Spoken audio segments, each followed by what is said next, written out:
Good afternoon. I'm Shawn Yao and this is One News Now. Running mates Isko Moreno and Dr. Willie Ong both tested negative for illegal drugs. Moreno and Ong submitted themselves for voluntary drug testing at the PDEA headquarters. They both tested negative for the use of cocaine, shabu, marijuana, as well as other illegal drugs. The two are now the latest candidates to undergo drug testing after President Duterte's claim that one presidential aspirant from a rich and well-known clan has been using cocaine.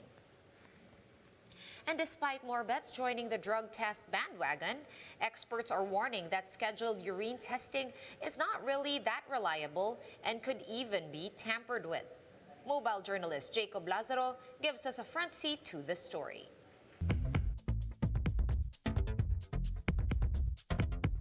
Presidential candidates are lining up for their drug tests if only to show that they're not the ones being alluded to by President Duterte's allegation of cocaine abuse. But the truth is, these drug tests will not amount to much. National Referral Laboratory Head Dr. Jennifer Mercado said the Philippines only has urine drug testing, and urine drug testing will only detect the use of marijuana, cocaine, or shabu in the last 5 days. If they are a chronic user, then the number of days that it will stay in the urine, most likely mas matagal. Other drug testing methods, such as using the hair as a sample, can detect the drugs from up to 3 months before, but this is not yet available in the country. Because of this, Catalino Cuy, the Dangerous Drug Board's chairman, said voluntary or scheduled testing is not that reliable. Titigil lang muna siya for a few days, 1 week, the longer the better para sa kanya. And then he subject himself to drug testing. Negative siya. Cuy adds that he has seen instances where the person submitted water in place of their urine. But does this mean drug tests are unreliable? Yung unannounced, unscheduled, surprise, then it will serve yung purpose. No? Otherwise, it's a useless exercise. Cuy adds that random drug testing is even better to do after the holidays or long weekends, as this is when users use the substance. Dr. Mercado adds that verification steps on the day of the test itself is very important. Body search, checking if he has a prepared urine, no suspicious action is happening. There have been debates on whether or not random drug testing should be mandatory for candidates. All major presidential candidates had agreed so far and are willing to do this. But for now, the Commission on Election does not require drug tests. Mobile journalist Jacob Lazaro, we are One News. Senators Ping Lacson and Tito Sotto were the first pair to initiate taking drug tests. Let's see what they have to say about the developments that are happening this week. We have Man Los Baños joining us live from Pasig for the details. Man, hello. Are other bets following suit? Clearly they are. And what do Senators Ping and Tito Sen have to say about this? Hi, Sean. Good afternoon. Senators Lacson and Sotto welcome the other aspirants taking drug tests, but suggest that they should do it at the PDEA office. Senate President Sotto said that only PDEA has a credible and complete system for drug tests, unlike the regular drug testing centers. Senator Ping Lacson said it's the only means of walking the talk and show the public that they're not drug users. Senate hopeful Benguita Padilla meanwhile suggested using hair follicle instead of urine as specimen, since it can detect traces of the drugs in the last 90 days. As regards China's demand for BRP Sierra Madre to leave Ayungin Shoal, Lacson and Sotto maintain that the area is ours and that China has no rights to make claims. In fact, Sotto already filed a bill in June creating a map of the Philippines' maritime zones to define which territories are under our jurisdiction. Lacson and Sotto reiterated that should they win the 2022 polls, they'll prioritize the modernization of the armed forces for territorial defense. They also vowed to enforce the Mutual Defense Treaty with the United States and ally with other countries with strong military forces. Sean, in any case, Senator Lacson said that the government shouldn't wage war against China and that we should maintain trade relations with China, even with maritime claims over the West Philippine Sea. Sean? Thank you so much for that update, Man Los Baños, joining us live from Pasig City. We'll be back with more stories after this quick break. Stay with us here on One News.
You're still watching One News Now. I'm Sean Yao. More political support is coming in for the Bongbong Marcos and Sara Duterte tandem ahead of the 2022 elections. For the details, we have Dale De Vera joining us live from Mandaluyong City.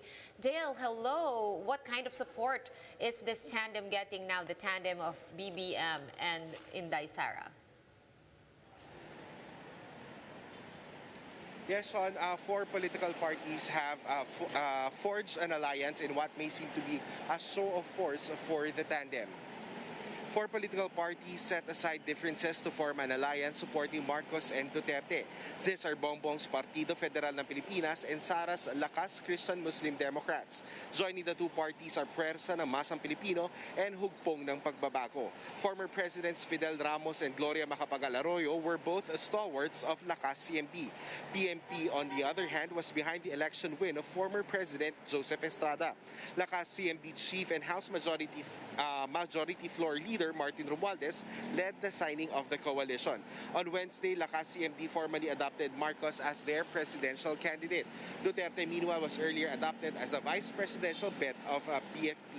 In a Facebook video, the vice presidential bet said the coalition transcends through political coalition. Sean, Bongbong says their camp is still in talks with other major political parties to join the alliance. He reiterated that his campaign for presidency will show a unifying leadership. Sean? Thank you so much for that update. That was Dale De Vera reporting to us live from Mandaluyong City. Stay safe, Dale. Let's now take a quick look at today's other top stories. Former presidential advisor and businessman Michael Yang has asked the Supreme Court to block the arrest orders and the immigration lookout bulletin filed against him. Yang's counsel, attorney Raymond Fortune, filed the petition before the SC. The Senate had ordered Yang's arrest for skipping the Blue Ribbon Committee hearings despite being repeatedly summoned. And China wants the Philippines to remove the grounded BRP Sierra Madre from the Ayungin Shoal. The Chinese Foreign Ministry insists that the area is part of Chinese territory and that the Philippines should honor its commitment to remove the vessel. Defense Secretary Delfin Lorenzana said he is not aware of such a commitment that was made to China. The defense chief also stressed that the Ayungin Shoal lies within the Philippines' exclusive economic zone. And in sports, LeBron James led the way for the Los Angeles Lakers, outscoring the Indiana Pacers 124 to 116.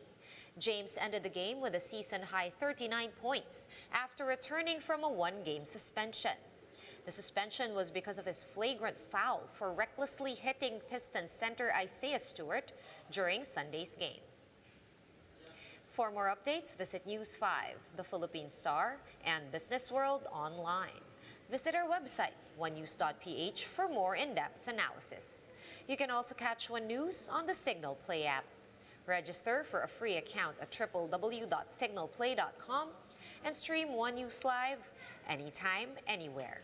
Masks on, wash hands, and stay safe, Philippines. I am Sean Yao. We are One News.